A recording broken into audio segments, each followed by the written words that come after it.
Bienvenidos nuevamente y vamos a continuar hablando sobre la fe y vamos a hacer un pequeño recorderis rápido sobre lo que vimos en nuestra sesión pasada. Veíamos o hablábamos con relación a algunas doctrinas o algunas cosas que no son fe. Una de las doctrinas que veíamos era la llamada doctrina de la confesión positiva, de cómo sus enseñanzas que vinieron a partir de un hombre empezaron a distorsionar muchos aspectos y muchas cosas de esa fe y de ese concepto de fe que dista mucho de lo que en la palabra se enseña.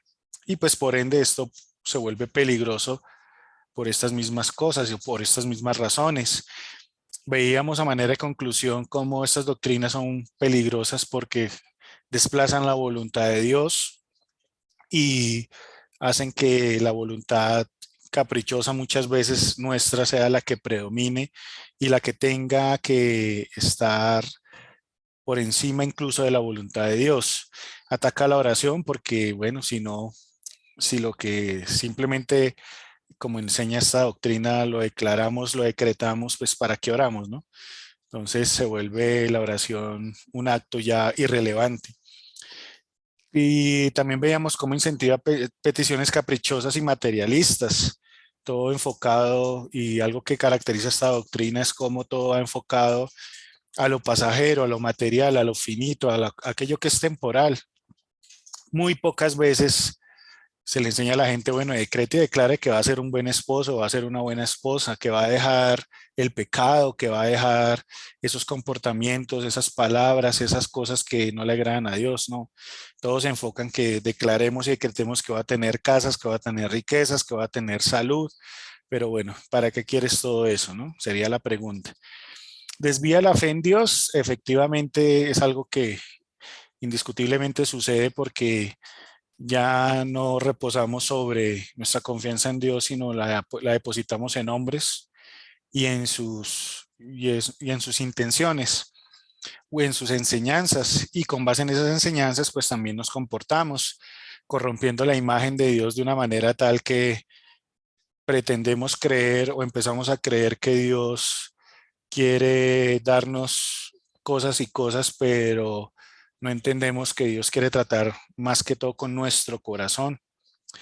Y pues muchas veces cuando no hay oraciones contestadas, como la gente a veces espera, por estas fórmulas que no funcionan y que si funcionan una vez entre 100, entonces ya dicen, no, sí funcionó, pero no son más que cosas que sean regulares, simplemente son notables excepciones entre muchas frustraciones. Entonces, pues esto genera en las personas conflictos y pues al último que terminan echándole la culpa fue el que les enseñó esto, sino terminan es peleando y discutiendo con Dios. Pero si yo te pedí, pero si yo tenía fe, pero si yo te lo dije, pero si yo te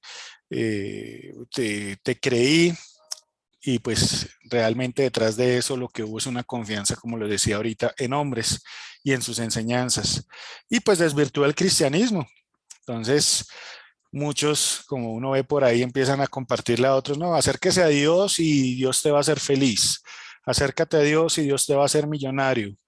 Acércate a Dios y Dios te va a hacer rico, te va a solucionar todos tus problemas, no vas a volver a tener nada. Y esto, pues, esto indiscutiblemente no es cristianismo. ¿Mm? Partamos del hecho de que cuando el Señor le hablaba a sus discípulos, les decía, el que quiera ir en pos de mí, niéguese.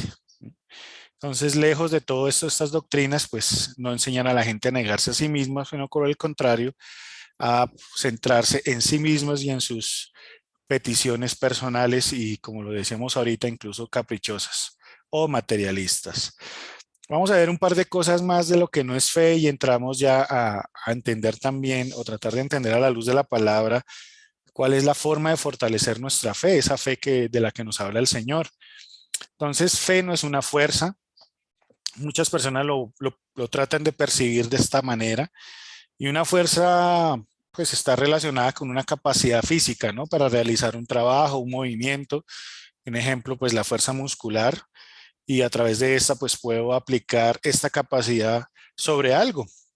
Entonces, si yo tengo una capacidad muscular, pues puedo mover un elemento que sea pesado, y muchos de pronto recuerdan a Sansón, cuando Sansón dice la palabra que llegaba el espíritu, posaba sobre él y él tenía una fuerza increíble. Y si bien es cierto, él podía tener una fuerza que no era común en un hombre normal. Veamos, si vemos el contexto, pues Dios, en el libro de Jueces, lo que estaba haciendo en ese momento era poner a alguien que liberara al pueblo, que lo liberara de la opresión de los filisteos. Sin duda, pues Sansón trató de cumplir este papel, pero fracasó en muchos de sus comportamientos, porque no fue ese hombre, ese nazareo que Dios le pedía que fuera, ¿no? Esos votos que le pidió para que no se inmiscuyera con mujeres que no eran del pueblo de Dios, que no tomara sidra, etcétera, etcétera. Pero sin embargo, Dios lo usó en un par de ocasiones o en varias ocasiones, cuando el Espíritu de Dios le hacía tener una fuerza increíble. Pero esto no tiene nada que ver con la fe. Y si bien es cierto que el Espíritu de Dios puede incluso llevar a una persona a tener una capacidad física que sobrepase lo común, la fe no tiene que ver con esto, porque todo esto se remite a lo físico. Y el apóstol Pablo nos habla en Gálatas un par de cosas que son importantes tenerlas claras para entender un poco más este precepto. Entonces, en Cristo Jesús de nada vale, dice Gálatas 5:6, estar o no circuncidados, que era una de las prácticas habituales en el pueblo de Israel.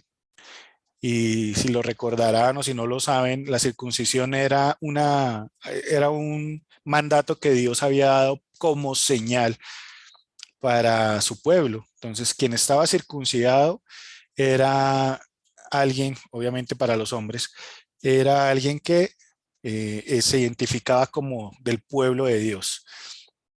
Pero ya bajo el nuevo pacto, bajo la ley de Cristo, dice lo que vale es la fe que actúa mediante el amor. Entonces ahí ya él empieza a desplazar lo físico. Ya no es eso que hacían antes. Y en Gálatas 3:2 él lo aclara mucho mejor. Dice, comenzaron, llamándole la atención a los de Galicia, le dice, comenzaron su vida en el espíritu y ahora intentan perfeccionarla por medio de un pedazo de piel, refiriéndose a la circuncisión. ¡Qué tontería! Han pasado por muchas experiencias. ¿Será que las van a desperdiciar? Quiero creer que no. ¿Acaso Dios les da el espíritu por cumplir la ley? ¿Acaso Dios hace milagros entre ustedes porque cumple la ley? Dios les da el espíritu y hace milagros porque escucharon la buena noticia de salvación y creyeron en ella. Entonces aquí el Señor ya empieza a hablarle al pueblo a través del apóstol Pablo, diciéndole ya esos ritos físicos, todo aquello que se remite a lo físico, a lo tangible, a lo que se ve, a lo que es señal delante de los ojos de los hombres, ya no es importante. Ahora lo que se torna importante es que ustedes escucharon las buenas noticias de salvación, el evangelio, y pusieron su fe, su confianza en él. Entonces, por eso no podemos decir que la fe es una fuerza. No se remite solo a lo físico, a lo corporal, no. Ya estamos bajo el nuevo pacto que nos lleva a ver todo desde un plano espiritual y por medio de la fe a creer en todas aquellas cosas que Dios quiere que creamos y en las que quiere que nos consolidemos. Entonces, no es una fuerza la fe, tampoco es un acto emocional. Entonces, también nos encontramos con con este tipo de comportamientos en las iglesias ahora. Segunda de Pedro 1:5 dice, como ya tienen esas promesas, esfuércense ahora por mejorar su vida así. A la fe, añádale un carácter digno de admiración. Al carácter digno de admiración, añádale conocimiento. Al conocimiento, añádale dominio propio. Al dominio propio, añádale constancia. A la constancia, añádanle servicio a Dios. Al servicio a Dios, añádanle efecto afecto, perdón, a sus hermanos en Cristo y a ese afecto añádanle amor. Entonces, si nos damos cuenta aquí y de aquí ahorita pasamos por medio de este pasaje, a tratar de entender cómo podemos fortalecer la fe, pero aquí el apóstol Pedro hace una claridad. A la fe hay que añadirle una serie de cosas que distan mucho de lo emocional, que si bien vinculan lo emocional, no son reflejo de que eso es fe.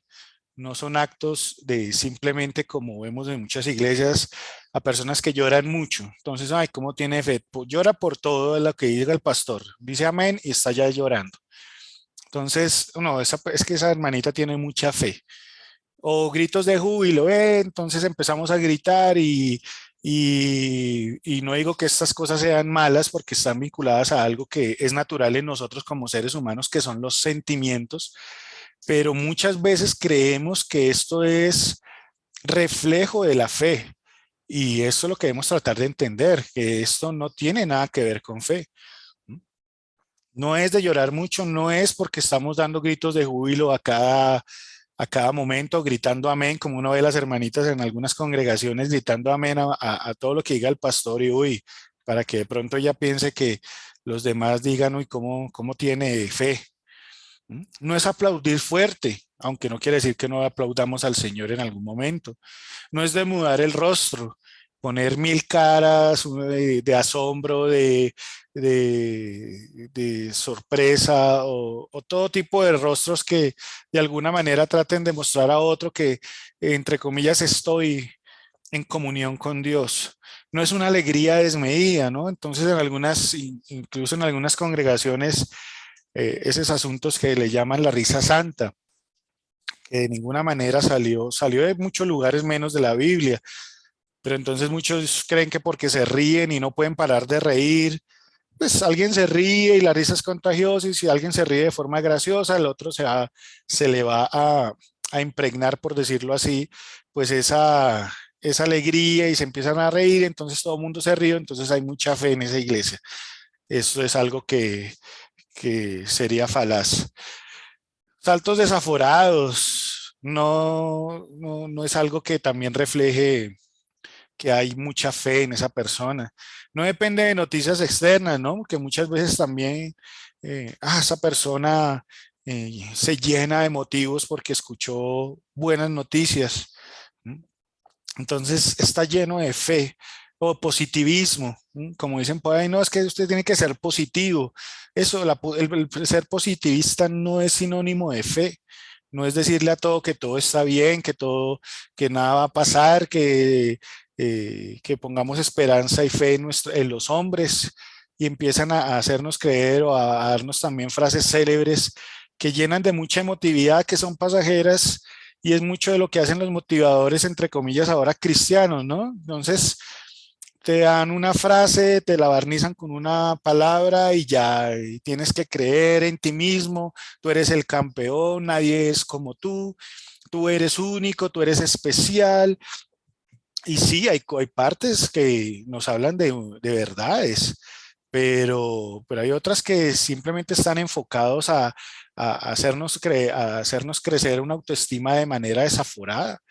Y recuerden que la palabra dice, nadie tenga más alto concepto de sí mismo del que debe tener. Entonces, muchas veces nos dejamos llevar por estas emotividades, estos emocionalismos, estos motivadores, todas estas frases que alimentan más la emoción que la fe, porque recuerden que lo único que alimenta la fe, como le decía el apóstol, la fe viene por el oír y el oír al motivador cristiano. Ah, no, así no dice. Y el oír las buenas noticias del día. No. Y el oír unas frases célebres, unas frases que nos llenan uy, yo soy el campeón, yo creo en mí, nadie puede contra mí. No. La fe viene por el oír y el oír la palabra de Dios. Y muchas veces la palabra de Dios es confrontante. Muchas veces la palabra de Dios nos pone en nuestro lugar. Muchas veces la palabra de Dios nos dice, oye, tienes que cambiar esto. El Señor nos habla y nos dice, yo te amo, sí, pero necesitas cambiar esta forma de pensar, necesitas cambiar ese vocabulario, necesitas cambiar comportamiento, necesitas cambiar como esposo, necesitas cambiar como esposa, como hijo, necesitas cambiar, cambiar, cambiar, pero eso no nos gusta.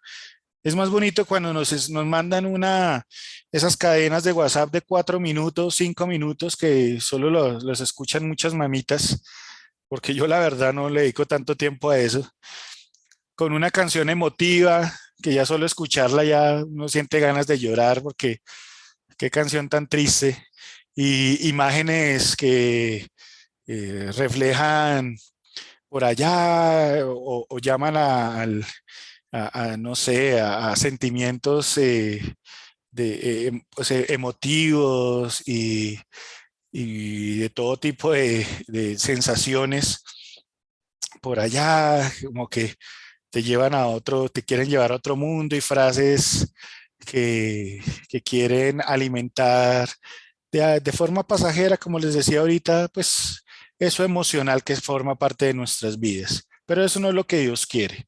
Y estamos hablando de fe. ¿Y qué no es fe? Esto no es fe. Entonces, esta no es la manera de alimentar nuestra fe, ni con clichés espirituales. No, Dios te bendiga. Yo sé que Dios tiene un propósito para ti. No, yo sé que Dios tiene un plan para ti. Uno puede decir esto en algún momento, pero uno debe saberlo también transmitir, no tratando de venderle a la gente que todo va a estar bien y que nunca va a pasar nada malo porque caminas con el Señor. Por el contrario, que van a venir situaciones tal vez difíciles, pero que si tú las enfrentas de la mano con el Señor a través de su palabra, conociendo su palabra, vas a ver cómo tú caminas en fe, en una fe realmente puesta y depositada en nuestro Señor Jesucristo, no en cosas pasajeras ni temporales, no en emotividades, no en cosas que alimentan la melancolía, no, sino en la palabra de Dios. Y es importante por eso conocerla. Entonces, como les decía, vamos a tratar de entender a través de la palabra cómo fortalecemos esa fe. Entonces, partamos del pasaje que les leí ahorita, pero en una versión de la Reina Valera, dice: vosotros también poniendo toda diligencia por esto mismo. Diligencia nos habla de que debemos poner un esfuerzo que va más allá de lo común, ser diligentes. Añadid a vuestra fe virtud. A la virtud, conocimiento; al conocimiento, dominio propio; al dominio propio, paciencia; a la paciencia, piedad; a la piedad, afecto fraternal; y al afecto fraternal, amor. Dice el 8: porque si estas cosas están en vosotros y abundan, no os dejarán estar ociosos ni sin fruto en cuanto al conocimiento de nuestro Señor Jesucristo. Pero el que no tiene estas cosas, atención, tiene la vista muy corta, es ciego, habiendo olvidado la purificación de sus antiguos pecados. Por lo cual, hermanos, tanto más procurad ser firme vuestra vocación. Es lo que debemos procurar, ser firmes, tener carácter y elección. Se supone que nosotros hemos elegido que el Señor sea nuestro Señor realmente, porque haciendo estas cosas no caeréis jamás. Mire, entonces no quiere caer jamás. Aquí está la clave. Dentro de este pasaje el apóstol Pedro nos introduce a una serie de pasos que vamos a ir viendo para tratar de buscar entender cómo la fe debe ser fortalecida. No nos debemos quedar simplemente en depositar nuestra confianza en el Señor, sino ir dando pasos, avanzar. Listo, yo confío en el Señor, pero esa confianza debe crecer, debe ser ejercitada. Y lo primero que nos dice el apóstol aquí es: añadan a su fe virtud. La virtud, ¿de qué habla la virtud? El diccionario lo define como alguien que tiene carácter, que es digno de admiración. Y muchas veces eso es lo que falta en la vida cristiana de muchos. Y uno se encuentra dentro de muchas iglesias a gente que le falta carácter, que cualquier viento de doctrina, que cualquier tentación lo lleva de aquí para allá, y no tienen una convicción clara, no son firmes, o por lo menos para seguir al Señor, porque para otras cosas sí la gente tiene carácter. Para ir a defender de pronto un bien, para ir a reclamar un dinero que le deben, para defender su honor y su integridad, tienen carácter y pelean con cualquiera, pero para defender esas enseñanzas y ese comportamiento de cristiano y defender los principios que Dios nos enseña, su palabra, ahí sí somos débiles, ahí sí somos borreguitos. Y ahí es cuando, y si bien la palabra dice que debemos ser como ovejas, no quiere decir que no tengamos carácter. Entonces, el que tiene carácter, un cristiano, es el que, o habla aquí que el carácter se indica según la definición, la naturaleza de una persona. ¿Cuál naturaleza tienes tú?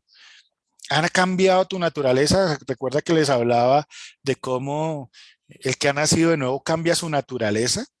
Que uno no le puede decir cuando baña un marranito que no se vuelva a ensuciar porque el marranito va y vuelve y se ensucia. ¿Por qué? Porque su naturaleza es esa. Entonces, si alguien que se precia de ser cristiano vuelve al pecado, pues es porque su naturaleza no ha cambiado. Simplemente ha sido expuesto al conocimiento de la palabra del evangelio y tal vez le ha parecido algo interesante, algo digno, pero no tan digno o no lo suficientemente digno para cambiar su naturaleza y permitir que el Espíritu de Dios haga algo diferente en su vida. Entonces, que el carácter tiene también que ver con nuestra forma de pensar y de actuar. Indiscutiblemente, como pensamos, actuamos. Entonces, una prueba de ello era Pedro, ¿no?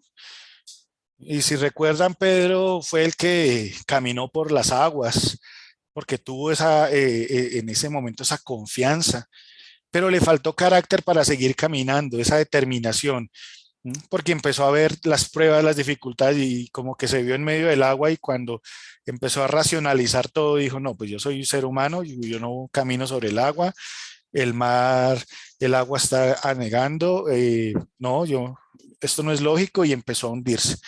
Y el Señor, y el Señor le recriminó, ¿no? ¿Por qué tienes tan poca fe?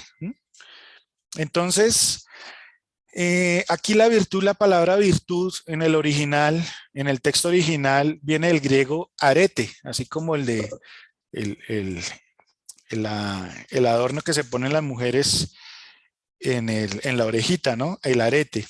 Y esta palabra traduce valor, excelencia intrínseca que ya está en la persona. Y ese valor es lo que necesitamos para vivir el cristianismo. Ese valor es el que necesitas cuando estás en medio de una situación, en medio de compañeros que no tienen principios cristianos, en medio de cualquier convivencia con la familia y donde empiezan tal vez a ofrecer trago, a ofrecer, o ofrecer una conversación cargada de morbo o cargada de malas palabras. Ahí es donde necesitas valor, ahí es donde necesitas carácter para demostrar, y eso no es pararse a pelear con todo el mundo, ni a ir a tumbarle allá las imágenes a la abuela y a tumbar ahí, a tumbar y hacer cosas ahí. No, el carácter de que nos habla el Señor es que uno pueda guiar una conversación, ser el centro de atención para bien, ¿m? Poder llevar una situación a cambiar, ¿sí? Que seas ese tipo de persona que cuando llegue alguien a hablar contigo ya sepa que que contigo no se habla con groserías. ¿Por qué? Porque tú no las dices y porque no permites que otros te las digan a ti. Y no hay necesidad de decirle, oiga, es que las groserías es algo que bíblicamente no está permitido por esto. No, simplemente porque reflejas un carácter, no cara de bravo, que reflejas un carácter que de alguna manera hace que el ambiente cambie, que ya no te van a ofrecer trago en una reunión y porque tú no lo aceptas, ¿sí? Porque tú no lo permites, porque sabes que esos ambientes, y a veces no quiero decir que uno no deba compartir con la familia, pero hay que medirse. Hasta cierto punto, el Señor Jesús era invitado a fiestas y él iba, pero él llegaba y el ambiente cambiaba. ¿Por qué? Porque ellos sabían que el Señor Jesús, como muchos decían por ahí en la palabra, que muchos se admiraban de su doctrina porque no eran como los otros, no eran como esos sacerdotes que decían no hagan esto y eran los primeros que lo hacían. No, eran gente de carácter. Y aquí es cuando el Señor nos dice, añádanle a su fe, a su confianza en mi virtud. Que usted sea una mujer virtuosa, un hombre virtuoso donde quiera que vaya, por su manera de expresarse, por su manera de ser, porque usted logra cambiar el ambiente para bien y no que digan, no, dicen que es cristiano, pero tiene más cara de crispeto, porque cristiano, nada. no, lo que predica no lo aplica. Y eso es una situación difícil que necesita carácter. ¿Por qué? Porque hay que cambiar muchas cosas en nuestro comportamiento. Entonces es importante añadirle a nuestra fe virtud, carácter, hombría, valor. ¿Mm? Lo siguiente es, a esa virtud añádele conocimiento. Claro, es importante que uno cambie muchas cosas de su forma de ser, que uno pretenda cambiar un ambiente, buscar de alguna manera que esos ambientes que a veces son complejos sean diferentes, pero esto también requiere una carga de conocimiento. Proverbios 14:15 dice, el corazón inteligente busca conocimiento, mas la boca de los necios se alimenta de necedades. Y muchas veces uno ve a nivel social, con las personas que uno se relaciona a diario, muchas necedades. La gente habla cosas tontas, la gente habla de cosas vacías, insulsas, que no tienen profundidad. Dice la versión, este mismo pasaje, la versión traducción lenguaje actual dice, y me encanta como lo dice acá, dice, el sabio trata de ganar más conocimiento, el bruto solo quiere saber tonterías. Entonces, tratemos de ser siempre sabios, pero el sabio siempre está buscando aprender. Ahora, sepa de dónde va a buscar ese conocimiento, ¿no? Usted no va a aprender, no va a buscar aprender de alguien que no es cristiano o que no tiene un testimonio, que no tiene un fruto evidente de que es una persona que está creciendo en los caminos de Dios. Si usted pretende aprender de del familiar que es el más vulgar, del compañero de trabajo que es el más gamín, que es el más, o tal vez que es el más libidinoso, que es el más perruncho, como se dice por ahí en el argot popular, el más mujeriego, entonces, ¿qué va a aprender usted? ¿De quién lo va a aprender? ¿Mm?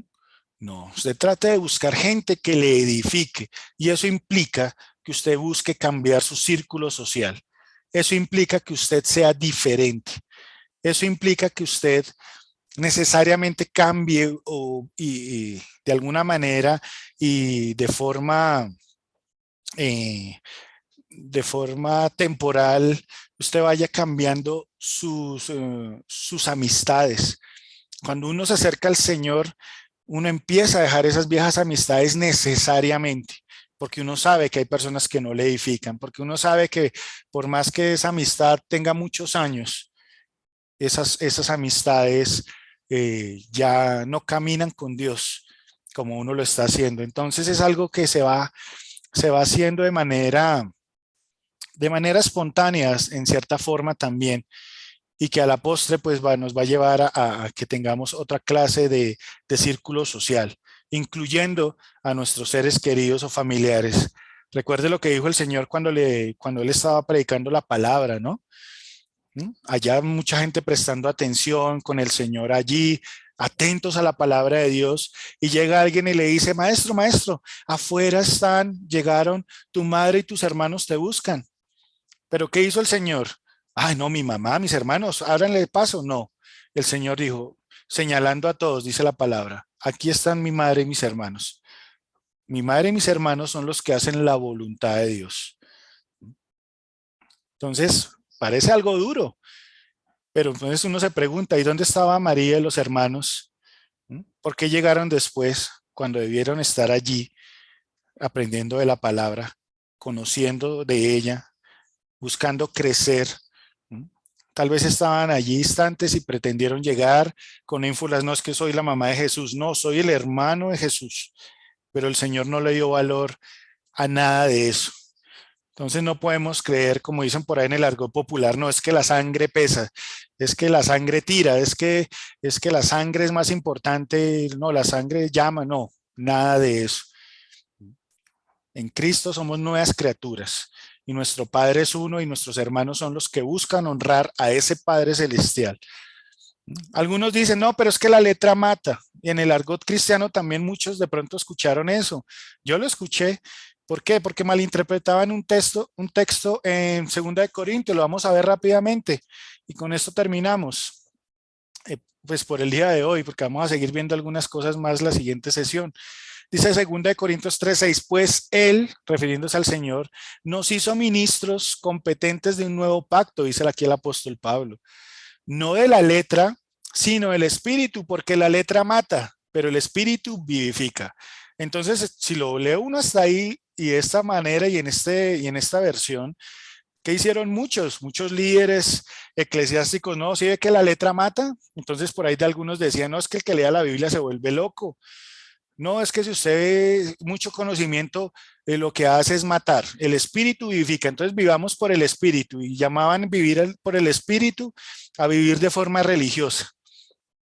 Entonces, como en los años 80, por allá cuando llegó la televisión, perdón, en los años 50, 60, que llegó la televisión, empezó a llegar la televisión en los 60, 70, entonces muchas iglesias, no, es que ese es el cajón del diablo. Y empezaron a generar doctrinas atacando un aparato tecnológico. No, es que eso, ahí no está el espíritu. Ese es el cajón del diablo porque ahí llegan malas cosas.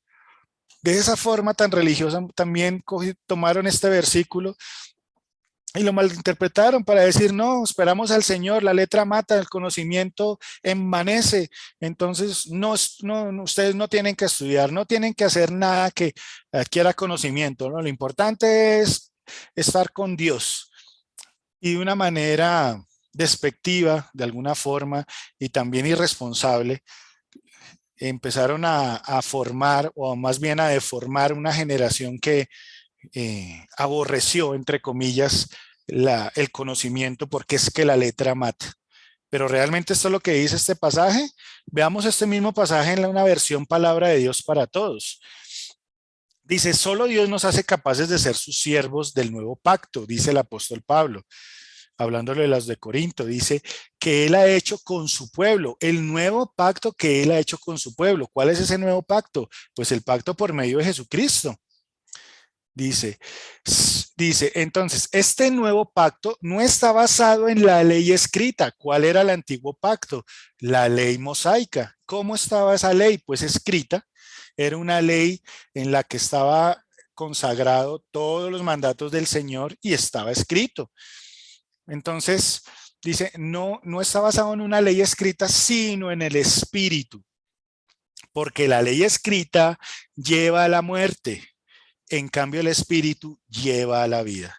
¿A qué se refiere con que la ley escrita lleva a la muerte? Pues que era una ley establecida por Moisés, por mandato de Dios, en la que se condenaba, la gente empezó a entender cómo se condenaba el pecado, cómo la ley, cómo las consecuencias del pecado eran la muerte, cómo aquel que no cumplía toda la ley era maldito, dice la palabra, como aquel que no cumplía la ley estaba sometido a la muerte física. Por eso era necesario un redentor, porque dice la palabra que incluso que ninguno podía cumplir la ley en su cabalidad. El único que lo hizo fue el Señor Jesucristo.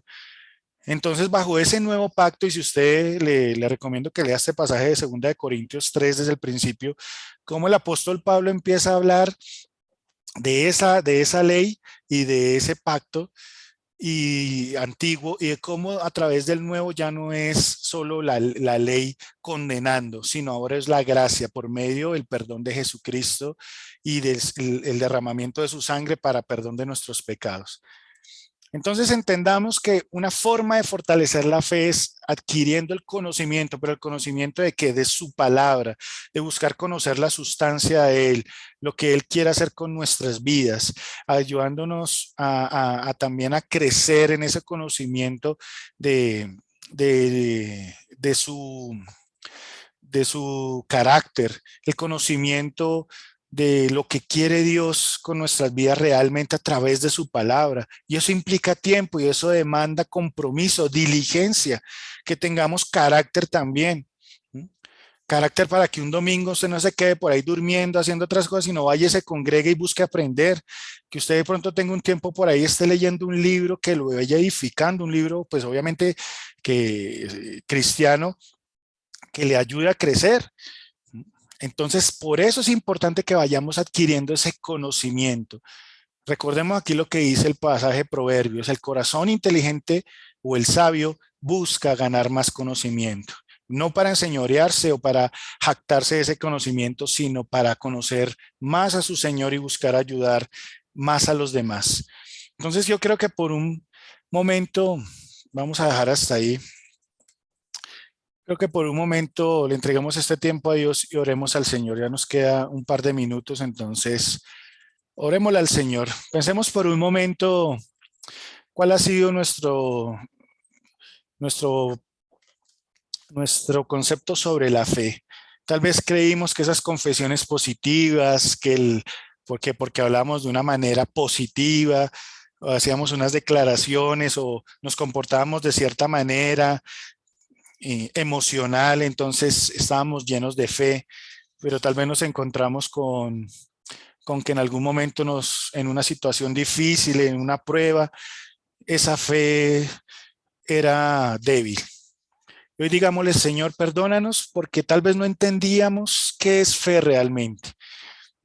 Ahora entendemos que no es una fuerza, que no son confesiones positivas, que no es tener una actitud emocional o emotiva o melancólica, o que no es poner una cara victimizada o una cara de alegría desbordada. No, Señor mío. Ahora entendemos que la fe es depositar toda nuestra confianza en ti, Señor.